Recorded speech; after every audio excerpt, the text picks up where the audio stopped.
David, how are you? How are things? Thanks for the time. Thank you. Thanks for having me on. Everything is going really well, especially from a baseball standpoint. We're happy to be here, grateful to have this opportunity to be back playing baseball for the last few weeks. So starting to look forward to the regular season. Yeah, it's incredible to think we're almost literally 1 year away from the world changing. Feels like forever, but we hope at some point things will get back to normal. When you think of that, when I say to you the last year, how would you describe this to someone who has not lived through it? Just a lot of learning. I think we've all learned so much over the last year, and we've learned to appreciate every minute that we have playing this game and being together and being together with our teammates and having the opportunity to play this game and compete together. Even in spring training, that's kind of been our theme, and already starting to look forward to 3 weeks from now when we get to do it, in Cincinnati and be back with fans in the stands. Cannot wait to have that experience. I was about to say, the fact that not only baseball is back, but there will be some fans in whatever capacity, we don't know now, but it is definitely a lot to be excited about. In terms of your starting staff, I want to start there. We all know Trevor Bauer is no longer part of this team. The guy won the Cy Young Award. He was tremendous. But you are helped by the fact, when you look at the rest of this rotation, David, you've got Sonny Gray, you've got Luis Castillo. Those guys can strike out a lot of batters. If I ask you, how do you replace Bauer, what's your answer? That's a tough one. Trevor was a big part of this team, huge part of the rotation. I would have to start with the fact that we're going to miss Trevor, in the clubhouse, on the mound, and in every way. On the flip side of that, we really believe our depth our starting pitching depth is a real strength of our team. So, having that kind of depth is a real luxury. So, I think we want to keep our eyes open, try to build as many of our starting options up in spring training. We plan to go into the season with 5 starters, but in some ways we have more than that. So I think it puts us in a good spot. Whoever is not in the rotation, has an opportunity to help us out of the bullpen and be built up for multiple innings. You mentioned that bullpen. You trade your closer Raisel Iglesias over for Noé Ramirez. You've got Sean Doolittle, Jeff Hoffman, Cam Bedrosian. What do you like about that bullpen now? I would say it's very similar to our starting rotation. We did lose Raisel, an excellent pitcher here in Cincinnati for a long time. Closed a lot of games here. He will be missed.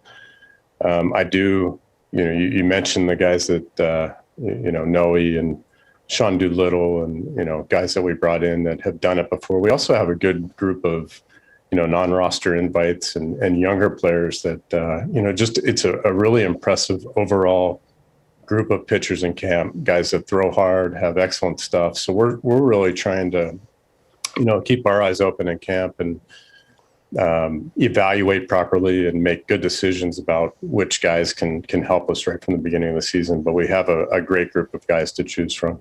No doubt about it. That's the pitching. Let's focus more on the hitting now. Bad luck, or what was the issue here? The Reds had an MLB worst 212 in 2020. I know batting average, David, isn't as important as it once was. You can point to on-base percentage, obviously, slugging percentage. When I hear 212, that does seem a little unsightly to me. What do you think? I think it's a combination of a few factors. I mean, everything we were dealing with last year, we have very competitive hitters, and you get off to a slow start and you start trying to do too much. That was certainly a factor. And I think if that season continued to go, we would have saw that come around and the averages would have gone up. But as with the case, anytime, you don't perform the way, you feel like you should and you're competitive, I think it becomes an opportunity to find ways to get better. And that's what we've done. We've turned it into, asking a lot of questions, why was our average low? Why didn't we have as many singles? We walked, we hit home runs, but the singles and the doubles, is there things that we can do better as an offense, maybe tweak our approach, tweak our philosophy to create more opportunities to score runs. And that's what we've really focused on throughout the winter in our communication with the players and definitely this spring. So it became an opportunity, and I'm proud of our group to really see it that way and find a way to get better. An example of a player that really typified that is Eugenio Suarez. Hit 15 home runs, and the good news is you were 4th in home runs as a team collectively, but he hit 202. How do you manage that specifically with Suarez and saying, listen, we love your power, we love what you can provide in that area, but can you hit for a little higher average? Yeah, I mean, the big thing is we trust our players. We believe in them. These guys that have a track record. You mentioned Gino. He absolutely does. We know that they're going to bounce back. I mentioned the opportunity to find ways to get better. That's what players do all the time anyway, and our guys do a great job of that. So a big part of it is just believing in them and trusting that over the course of a long season, they're going to bounce back and be even better for it. And, Gino has power. If he focuses on line drives, the home runs are going to come, the walks are going to come. So I think just simplifying the approach has been good for, even for someone like Gino who's had success for a long time in this league. Last one for you, Joey Votto. I mean, listen, he's a player I love as a fellow Canadian. I think he's going to go in the Hall of Fame one day. Second highest OBP, post-World War II era behind Barry Bonds.